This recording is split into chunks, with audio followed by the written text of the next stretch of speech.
பின்னிய கூந்தல் கருநிற நாகம் பெண்மையின் இலக்கணம் அவளது தேகம் தேவர்கள் வளர்த்திடும் காவிய யாகம் அந்த தேவதை கிடைத்தால் அது என் யோகம் அது என் யோகம்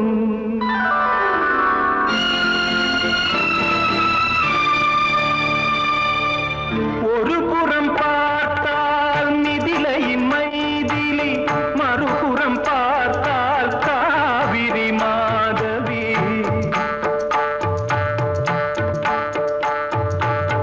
ஒரு புறம் பார்த்தால் மிதிலையின்